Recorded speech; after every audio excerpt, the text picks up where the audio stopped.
Hello students, welcome to my channel. This is Dr. Kavita Chauhan from Prerna Coaching Academy. Today I am going to continue with the chapter United Nations and its Organizations. This is part 2 for this chapter. I have already uploaded part 1. उसका link description box में लिखा हुआ है, आप वो video भी देख सकते हैं. Let's start with today's class on United Nations and its Organizations.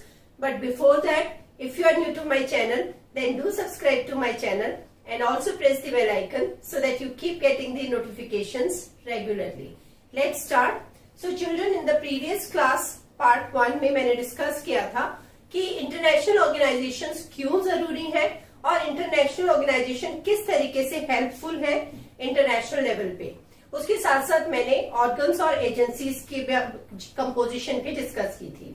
आज हम डिस्कस करेंगे कि जो यूएनओ 1945 में फॉर्म हुआ था, अगर हम यूएनओ के ऑर्गन्स की बात करें तो ट्रस्टीशिप काउंसिल डिसबैंड हुई है, लेकिन अगर हम जो स्ट्रक्चर है और प्रोसेसेस है बेसिकली और जो जुरिस्डिक्शन है यूएनओ की, अगर हम देखें तो उसमें कोई भी चेंज इतने सालों में नहीं हुए हैं, कोई रिफॉर्म्स उसमें नहीं लाए गए हैं.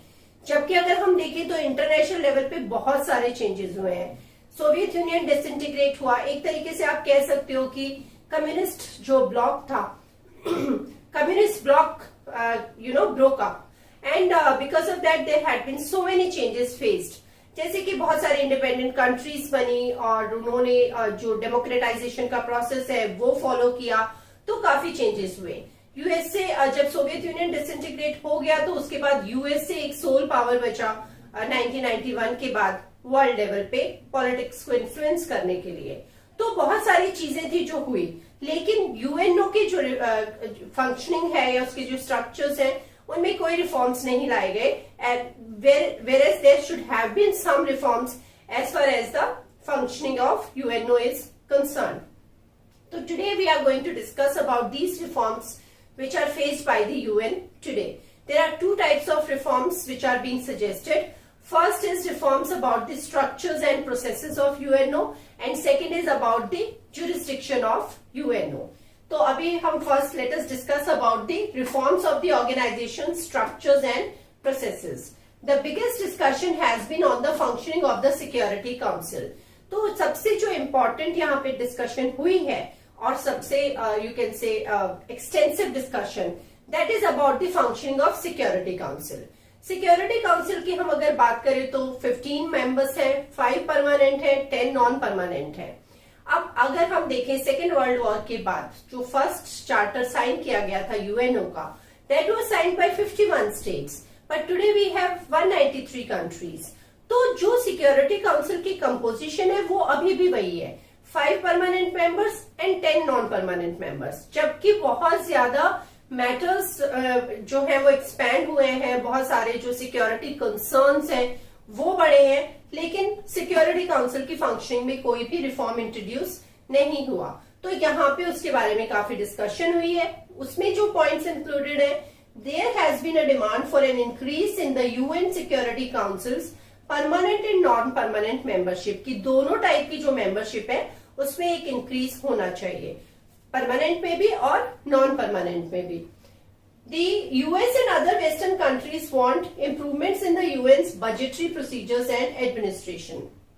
लेकिन जो USA है और जो दूसरी वेस्टर्न कंट्रीज हैं उनके जो मेन मतलब जो इसमें मेन उनका जो पॉइंट है वो है कि यूएनओ का जो बजटरी प्रोसेस है उसमें चेंजेस होने चाहिए, एडमिनिस्ट्रेशन में चेंजेस होने चाहिए, जो स्टाइल ऑफ एडमिनिस्ट्रेशन है या वर्किंग है उसमें चेंज होना चाहिए.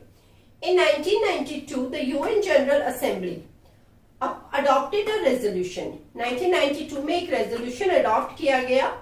The Security Council no longer represents contemporary political realities. Contemporary political realities मतलब with change in time जो political situation है या political conditions हैं वर्ल्ड लेवल पे वो काफी चेंज हुई. जैसे मैंने बताया डिसइंटीग्रेशन हुआ सोवियत यूनियन का, उसके बाद इतनी सारी इंडिपेंडेंट कंट्रीज ने राइज किया और डेमोक्रेटाइजेशन काफी बढ़ा वर्ल्ड लेवल पे. कम्युनिज्म जो था it took us it got a setback. तो लेकिन जो सिक्योरिटी काउंसिल है वो कंटेम्परेरी पॉलिटिकल रियलिटीज को अभी भी बहुत ज्यादा हाईलाइट नहीं करता है. Its decisions reflect only Western values and it lacks equitable representation. जो भी अगर हम बात करें सिक्योरिटी काउंसिल की फंक्शनिंग की, हमने जो अभी पहले आपका एक चैप्टर होता था यूएस हेजेमनी वाला चैप्टर, उसमें एक्चुअली ये पूरा और चीजें बताई गई हैं कि किस तरीके से यूएसए ने डोमिनेट किया था वर्ल्ड लेवल पे, और कैसे यूएसए एक ऐसी सिचुएशन में था सेकेंड जब ये सोवियत यूनियन डिसइंटीग्रेट होने के बाद कि USA could influence even the decisions of UNO. और अगर USA could do it, so the western countries, like if we talk about France, if we talk about Britain, many of the western countries also which were part of NATO, they also always got influenced. तो आप ये कह सकते हो कि this reflect western values only और equitable representation नहीं है. अगर हम 5 परमानेंट मेंबर्स की बात करें तो उसमें कहीं भी अगर हम अफ्रीका की बात करें, लैटिन अमेरिका की बात करें या एशिया की बात करें, तो एक्सेप्ट चाइना अगर हम बात करें तो कोई भी दूसरे जो कॉन्टिनेंट्स हैं वहां से कोई भी मेंबर नहीं है जो सिक्योरिटी काउंसिल का परमानेंट मेंबर है. और अगर हम नॉन परमानेंट मेंबर्स की बात करें, जो 10 नॉन परमानेंट मेंबर्स हैं, उसमें भी ये वाले जो रीजन्स हैं इनमें से बहुत ज्यादा रिप्रेजेंटेशन नहीं देखा गया है. तो ये बहुत गलत है, क्योंकि ये जो कंट्रीज हैं सेकेंड वर्ल्ड वॉर के बाद लैटिन अमेरिका, अफ्रीका, एशिया में कितनी सारी जो कॉलोनीज थी पहले, वो इंडिपेंडेंट स्टेट्स बनी, कंट्रीज बनी, तो बहुत सारा बदलाव आया है, लेकिन उनको इक्विटेबल रिप्रेजेंटेशन सिक्योरिटी काउंसिल की मेंबरशिप में नहीं मिल पा रहा है. Next is when we talk about this कि सिक्योरिटी काउंसिल की मेंबरशिप बढ़नी चाहिए, तो अब उसके लिए एक क्राइटेरिया होना चाहिए.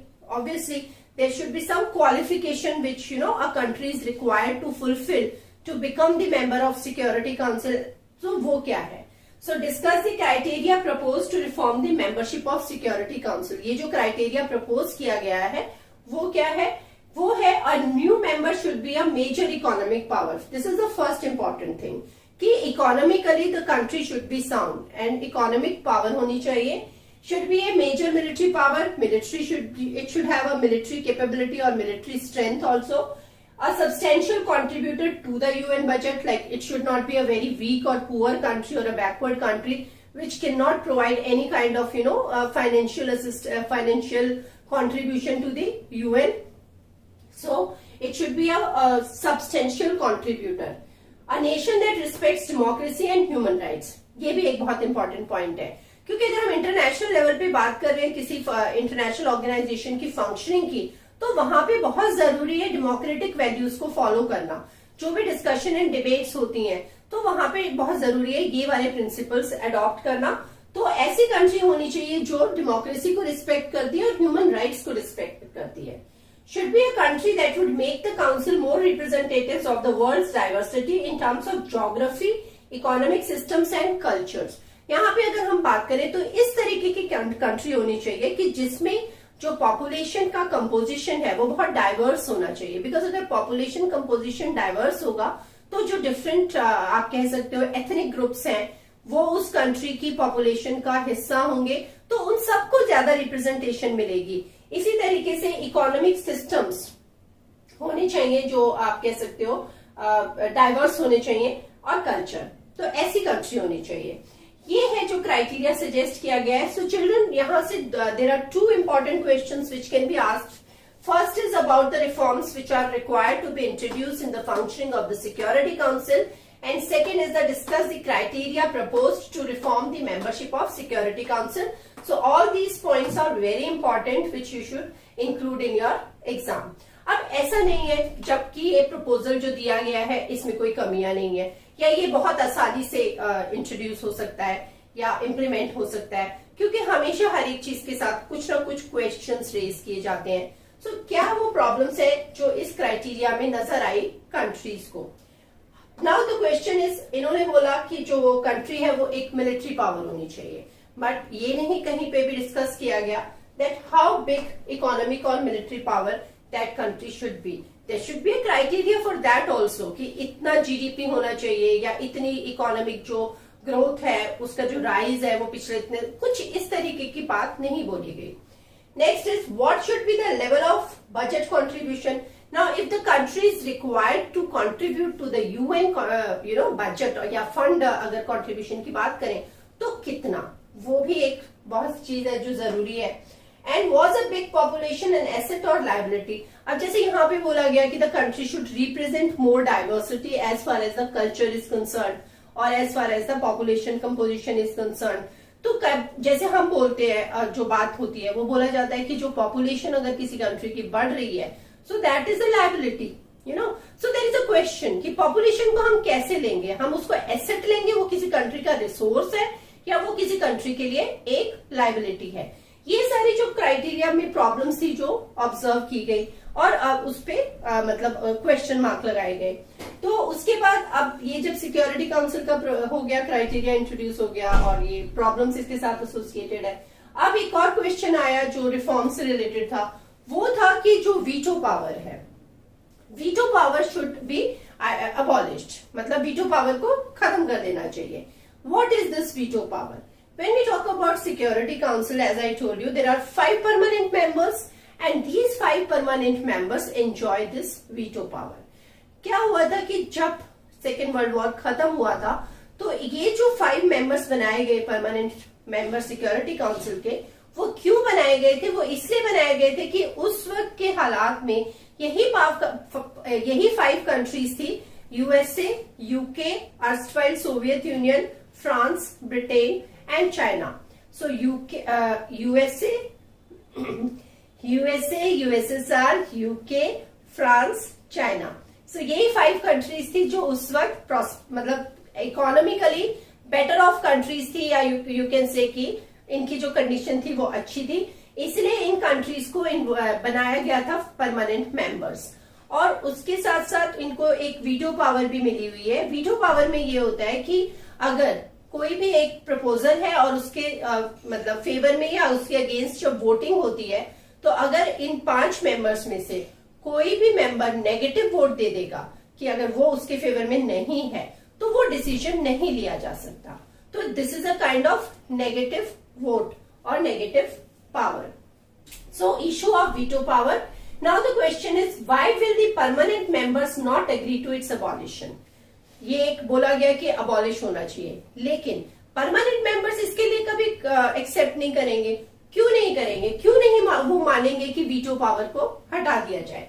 In taking decisions the security council proceed bye voting. All members have 1 vote. The permanent members can vote in a negative vote and this negative vote can stall the decision despite of all others voting in favor or against a proposal. ये मैंने आपको यहाँ पे जो meaning अभी समझाया। Now, without the veto, there is the danger as the great powers would lose interest in the world body. अब आप समझ सकते हो कि ये जो 5 परमानेंट मेंबर्स हैं, इनका एक स्टेटस हो गया है, एक सुपीरियोरिटी, एक एटीट्यूड होता है। अगर उनको वो वीटो पावर उनसे ले ली जाएगी, तो obviously they will start losing interest in the world politics, और they might start losing interest in the world politics. एक तो ये पॉइंट है। They would do as they pleased outside it, और फिर वो इसके बाहर का जो उनका एरिना है, भाई वर्ल्ड पॉलिटिक्स तो बहुत बड़ा वो है ना, हम पूरे वर्ल्ड की पॉलिटिक्स की बात कर रहे हैं या इश्यूज की बात कर रहे हैं, तो वो अपने अपने रीजन्स में किसी भी तरीके से जो उनको ठीक लगेगा या जो उनको प्लीज करेगा वो काम करेंगे। Without their support and involvement the body would be ineffective. और अगर वो सपोर्ट नहीं देंगे या उनकी इन्वॉल्वमेंट नहीं होगी, तो ये जो यूएनओ है और सिक्योरिटी काउंसिल या यूएनओ की अगर हम बात करें, तो हमें इनकी सपोर्ट की जरूरत है। तो ये है question. Again, there is question which you can write. What is veto power and why will these great powers not agree for its abolition of veto power? Now there is reforms related to jurisdiction. ये तो सारे के सारे जो reforms suggest किए गए या criteria suggest किया गया, this was related to the structure and processes. Now I will talk about the reforms related to jurisdiction. तो jurisdiction की अगर मैं बात करूं, so steps suggested by member states in September 2005 to make the UN more relevant in the changing content. ये भी एक question आता है। ये मैंने यहाँ पे 6 पॉइंट्स लिखे हुए हैं जो सजेस्ट किए गए हैं, बुक में भी दिए हुए हैं। और ये है, first is the creation of a peace building commission, कि एक पीस बिल्डिंग कमीशन होना चाहिए। Agreement to achieve millennium development goals, millennium development goals कुछ फिक्स की, और ये सारी चीजें ऑलरेडी इन प्रैक्टिस है, क्योंकि ये 2005 में ये स्टेप्स थे जो सजेस्ट किए गए थे। इनमें से काफी चीजें जो है ऑलरेडी हो रही हैं। An agreement to wind up the trusteeship council. So trusteeship council also has been disbanded. Establishment of a human rights council, ये भी ऑलरेडी फंक्शनिंग है, ह्यूमन राइट्स काउंसिल भी। Creation of a democracy fund and acceptance of the responsibility of the international community in case of failure of national governments. Yes, अगर किसी भी country की national government fails to look after the freedom or the needs of the population of that country, then this should be considered as the responsibility of international community. कि international community को उस country की जो population problems face कर रही है उसको एक जिम्मेदारी समझना चाहिए, अगर उनकी नेशनल गवर्नमेंट ऐसा नहीं कर पा रही है तो। ठीक है, तो ये वाले स्टेप सजेस्ट किए गए कि as far as the jurisdiction, jurisdiction होता है basically a legal area of authority, so as far as the jurisdiction is concern these steps were suggested. So this is all about the reforms and reforms which are being faced by the UNO, and now I will discuss about India and United Nations.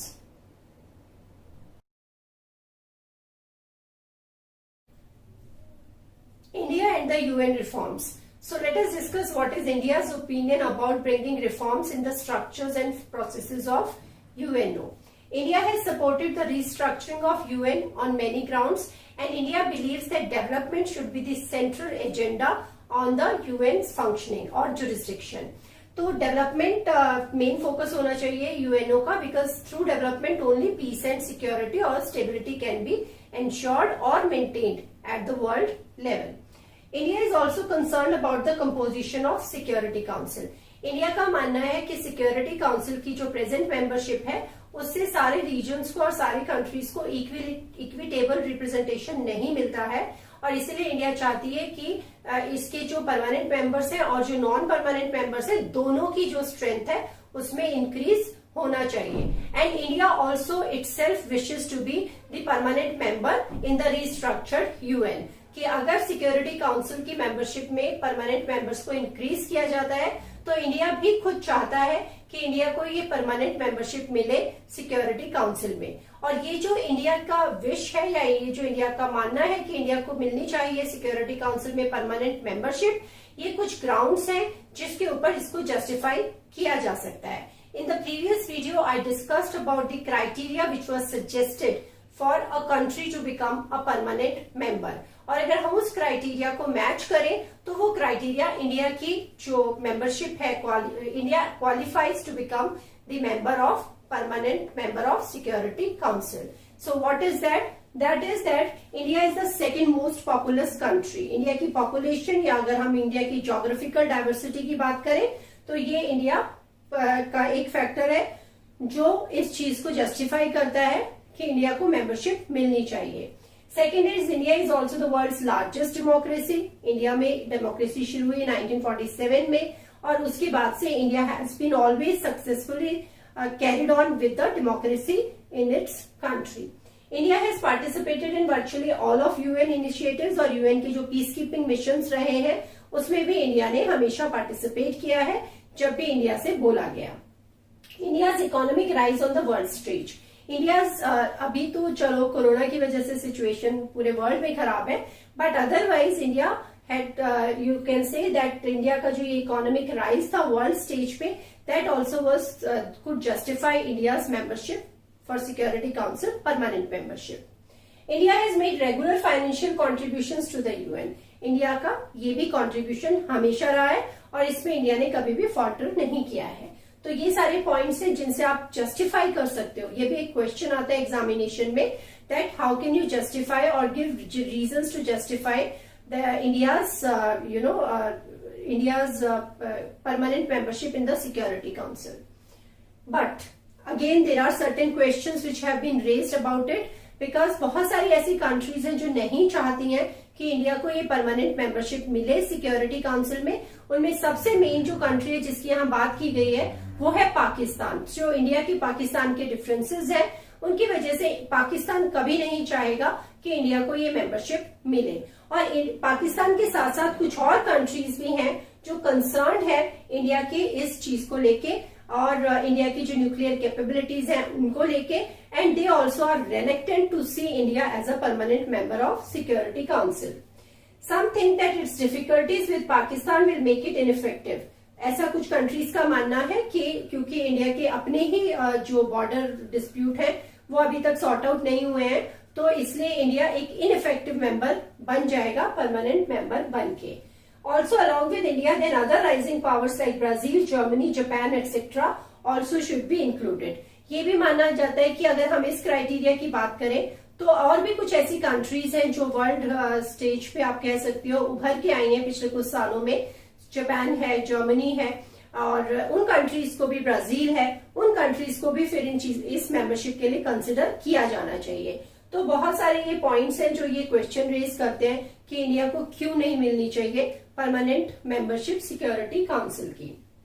उसके बाद जो last content है chapter का, that is about UNO in a unipolar world. When we talk about a unipolar world, then after the disintegration of Soviet Union, USA remained as the sole superpower.